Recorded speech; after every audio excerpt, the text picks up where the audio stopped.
Hey, it's Chris. What are we talking about today? Flock together. Cooperative chicken fending off predators in an asymmetric cooperative game. Let's do this. Everything you need to know about Flock Together, helping you make the right decision, whether or not this is right for you. Let's go. So what do you need to know about this game? Overview. Let's talk. Board right here. You're going to have several different elements that you're going to be having to manage. You are going to be either inside of the area or you're going to be outside of the main area. And so what actions you can take of the 8 that are going to be available to you on this player board here, you can see they're all lined up across the bottom. And so what you're going to be doing is taking some of them only in unique locations. Some of them can be taken anywhere. And so that's going to be the big dynamic that you're going to have to balance from the get-go. Your characters themselves, your chickens, are going to come with these booklets here. These booklets are going to be actually asymmetric when you start to flip them open. When you flip them open, you can start to see along the side here that there are going to be different asymmetric, not only health values, but powers that are going to be available to you. One of your actions that I just mentioned of those 8 are going to be upgrading your character from one tier to the next. And it tells you how many food you have to eat in order to do so. And you flip it, you get another power here, and then it tells you again what you're getting, what now you're getting over here as an additional action on your turn, and then what the ultimate one is as well. And they tell you not only that, but they also give you more fighting strength on a turn-by-turn basis. And that's going to be very important because as you're going along this board, you're going to see that we have several different predator eyes here set around the outside. And those are important because you have to take out 3 of these before you can take out the mysterious final boss here. And the mysterious final boss, you don't even know who it is or what it is until you take out the other 3. And the other 3 in the notebooks are set up very similar in the sense that they are going to have power levels. As you can see here, the starting level of this one, it actually has ×2 health. So if you have 3 people here, it's going to be 6 health. If you have 4 people, it's going to be 8 health. You can do the math. Now it tells you the ability because every time you attack, they eventually attack you back and you roll a die, and that's going to have something you can mitigate. But you're going to have several ways of doing that. But if you do not take them out in the round that they are present, in the first round or the second round, they're going to upgrade themselves to higher level versions. And now this one has 3 times the player's numbers of health, and more things happen on the die roll that's bad to your character as you attack them. And then finally their ultimate level. And if you defeat them at any of these levels, then you get the unique asymmetric ability or item here at the end that's going to be acquired by whoever defeated it, and that's going to go into your personal tableau. And so what you're going to be having to do is defeat all 3 of these enemies in 3 rounds, and as well as the final enemy before the rounds end. Now over those 3 main rounds, 3 seasons if you will, you're going to have 7 different individual rounds within that. So essentially you're going to have 21 turns that you're going to be able to take. And on each of those turns, you're going to have a number of actions that you can take. Like I mentioned, you have 8 total actions, and you're going to be utilizing those in a pandemic-esque style, going back and forth, either in or out, attacking, gathering resources. But not only can you attack the bad guys, because the bad guys may have a lot of health and they may do you damage, but you may need to get some boosts. How do you deal with the boosts? How do you mitigate? Well, you have a big, large deck here of cards that you're going to allow you to draw from and to mitigate that are going to give you either benefits in terms of resources or potentially avoiding attacks, doing more damage to attacks, or just getting more health replenished because, like I mentioned, all of these bad guys will be attacking you back at the same time you attack them. So even if you knock them out, you're going to take damage. So these cards are going to allow you to do that. The other thing that you can do is you have other critters here, lower level minions, essentially, if you will. And again, they have a little bit of an effect, but they have a lot lower health, and they have a one-off ability that you can use them for if you defeat them in the first place. And so that's going to allow you to mitigate. And there's 2 areas of those, both inside and outside, so it doesn't matter where you are. Now, I mentioned the 3 total rounds, and the 3 total rounds are going to be available, and they're going to be having some unique Dead of Winter style-ish, if you remember that mechanic of every time a round happens, all 7 of them in an individual round, you're going to have a unique weather mechanic that's going to affect what you're able to do or what you're not able to do in that round. And you have your spring, your summer, and your fall. Depending on which one you're in, you flip them over, you flip one, and it's going to be present for that round. So example, -1 every time you end your turn outside in this single round. And so where you're going to be able to mitigate things, how you're going to be able to mitigate things, and in what is the matter of importance is going to change because each of these are going to be drawn randomly. Now, you're going to have several different ways of mitigating or using this player board. This player board tells you everything else that you need to know. Your health is kept track of up here, the meal counter, how many meals you need in order to upgrade your character to the higher level, as well as the actions down here. Now, some of these are scalable. If you attack at a higher level, you can actually pay more food to do more damage. You can pay more to eat more to heal more, or you can have an additional forage ability that's going to go along with your turn if you use that as an action. Your food reservoir is going to be here. That's going to be utilized for a lot of those actions in the first place, as well as eggs, which are sort of a little bit of a catch-all resource that you're able to gather in addition, but you can't start gathering them until you're at least a level 2. So what do you need to know about this game? Things that you're going to like, things that you may not like. Well, first off, I mean, if you're looking for asymmetry, this game has asymmetry in terms of the heroes, in terms of your chickens. There's complexity and there's scaling in terms of, okay, I want a beginner, I want a medium, I want a more advanced character power that's going to be unlockable as you go along with this. There is a lot of, asymmetry. There's a lot of modularity. I mean, I think I've got like 10 or so of these enemies at least, and the enemies are all going to be slightly different in terms of the health and how they attack you back based on the die rolls, as well as the items that they're going to give you at the end of these in the first place. And these are, really cool. The items are really, really, really helpful. And the deck over here, as I mentioned, in terms of the cards that you're drawing, also is a lot going on here. And this is going to be very beneficial to you in the first place. So you're going to have to utilize this. You're going to have to utilize some of these creature minions in order to take them out to get some of those benefits, because the actions themselves, if you just stick with the actions, it's not going to be enough. And that's kind of cool, but at the same time, that also scales up the difficulty in this game. I think a lot of this is going to be predicated as well on the scaling and the difficulty, whether the events are going to be asymmetric. And this is a nice touch. I like having a little bit different each round, so it doesn't become just a pure optimization. I do this every single time, you do this every single time, and we're going to min-max this and win in that sense. This gives some, but it's also going to be very frustrating. And that's going to be part of the first con that I'll say is, if you're not looking for something that's going to completely throw off your plans because now all of a sudden you're going to die if you stay outside. And again, dying is not the end all be all. And that's kind of one of the other pros that I like in this game, is that it's only a loss if everybody loses at the same time, or if you can't beat the big bad by the end of the third round. Now, if you lose, though, you have to actually get a new character. And that's sort of the other con you may not like, because it's not just you respawn with a brand new character at a lower level. And so if that's happening in round 2 or 3, that's going to be a definite setback as well.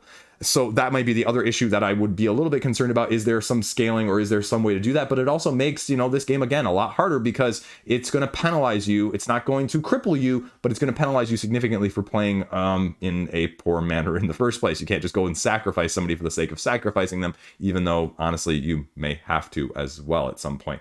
The board itself is also very intuitive. The cards themselves, the actions themselves are very intuitive. There's no issues from that standpoint. The flow of the game is very easy to learn, and it's going to be very easy overhead-wise to teach people, but just because it's easy to teach is not going to make it easy as well. The number of actions that you're getting over those 21 rounds is going to be more. Balancing and scaling is going to be the biggest concern, but this is a prototype version, so I worry about that a little bit less, but that's where fine-tuning after crowdfunding hopefully comes in a little bit more. They've got some really cool abilities here, and I like the scaling that goes along with it. I like the additional of the forage icon up here, so you're getting more potential to get eggs, which are going to give you more resources as you go on. So I just think that, there has to be some very delicate balancing in terms of this, whether it's the health, whether it's the unlocking of the abilities. And so all of that can be fine-tuned, but I like what they're offering in a gameplay presentation and the mechanics of it as a whole from that standpoint.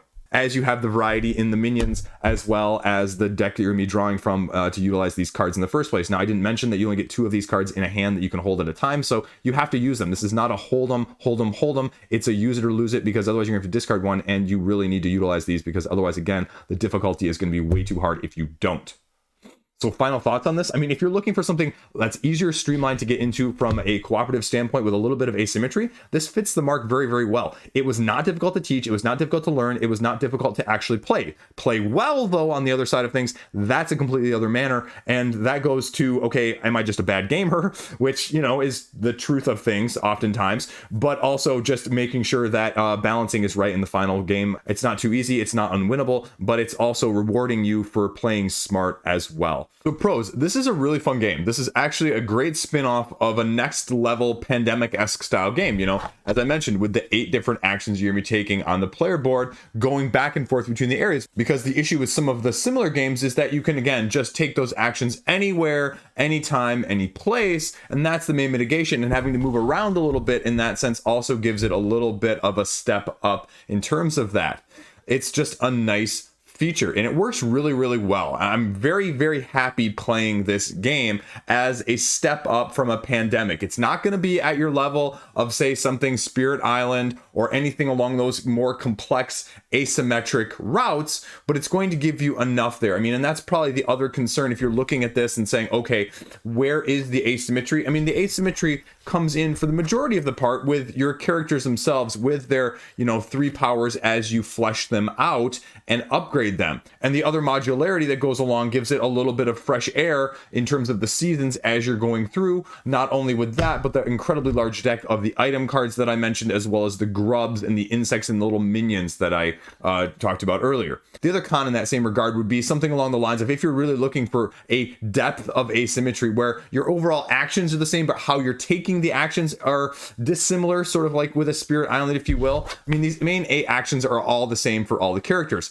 And so it's going to be, again, easier overhead to teach, and there's going to be less of the learning aspect, more of the actual when am I taking this, depending on where I'm located on the board in the first place. Yes, that's something else it could potentially have, but it doesn't utilize it, at least at this point with what I've got going on in front of me. So yeah, your character cards are going to be the most asymmetric, and then the powers, items, or features that you pick up along the way are going to give it more in the sense of coming from the modularity. So if you're looking for that, it's probably not going to provide you as deep of an asymmetric experience around the table if that's what you're really truly aiming for. The other pro and con that kind of goes along with that is, as I mentioned, a lot of the attacking, when you're attacking your enemies, you're rolling dice, and those dice are variable, and you may have some ways to mitigate them, you may not, and you're almost inevitably always going to take damage when you fight them. And so then your fighting has to be very important, because, as I said, dying really matters in this game a lot more than other games of a similar cooperative nature. So that's another aspect that I like, because it puts a little bit more added pressure on you to actually deal with the consequences of death. The other thing that you have to take in mind with that is your characters are fragile. And the pro and con that kind of goes along with that, right, is that if you're dice rolling, sometimes you won't have the mitigation that I mentioned. And if you want your combat to be a little bit less at the whimsy of however the die chooses to roll that night, and if you're like me and you always suck at die rolling, well, yeah, that may be a little bit more frustrating, and you may not enjoy that aspect nearly as much. Who do I see this game being for? Well, I see this game being for people who, again, are looking for something a step up, looking for something beyond just the pandemic scope, but also want to be able to play something across the board with all varieties of gamers. And so that's what you're looking at from a cooperative sense. If you're not a cooperative game fan, yeah, it's not going to change your mind. Yeah, if you're looking for something as complex or as asymmetric from that aspect of things, in terms of obviously the other comparisons that are out there in terms of heaviness, it's not going to have the asymmetry of something like the Loop. It's going to have more asymmetry than Pandemic. It's not going to have the asymmetry of Spirit Island, but it's going to have the complexity slight notch up from, say, the Loop, slightly less randomness than, say, the Loop. It's going to have a step up in terms of how you're taking those actions and how you're mitigating, but it's also going to be very reminiscent of the classic games, say, Pandemic in the first place. That question you have to ask yourself is, how far of a departure from these things? Where are my strengths? Where are my interests really lying in terms of asymmetry, randomness, cooperative, heavy sort of games? You're looking for something in that middleweight complexity. The niche that it occupies isn't really occupied by anything else in my collection currently, which is kind of a nice surprise. I thought it was, honestly, before I reviewed it and before I played it, was going to be heavier than it is.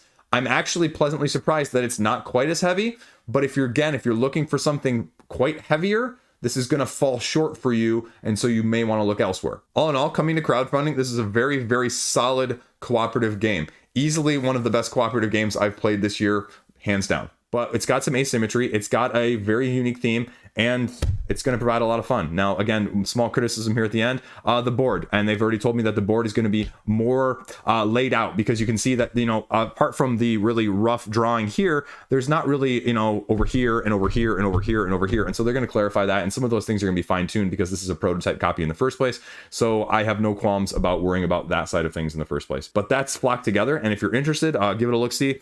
I think it's doing some cool things. I think it's doing something different from a cooperative standpoint, but it's also doing things similarly enough that I guess the only other thing I can think of at this point is it doing something differently enough for you? And that might be the make it or break it, because it's not doing something completely and utterly unique. It's resource gathering, it's action management, and it's a Pandemic style put out the fires, but the bosses are completely different because you're just going and fighting them initially right away. And the boss fighting is probably the most unique mechanic in that nutshell that you're doing differently. And, that's probably going to be, okay, do I want that? Do I like that? Because that's also going to make it stand out. The rest of the stuff is going to be very similar to what you've seen in other cooperative games in the first place. And so if you're looking for something different, but not too different, yes. If you're looking for something completely different, probably not. But I'm interested to see what else they have in store for us during the campaign. So there you go. Flock Together, my thoughts on it.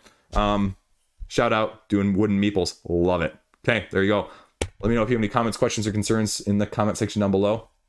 They sent me the prototype to talk to you about, so give them a shout out. Tell them Liege sent you. Stay classy. Have a great freaking day.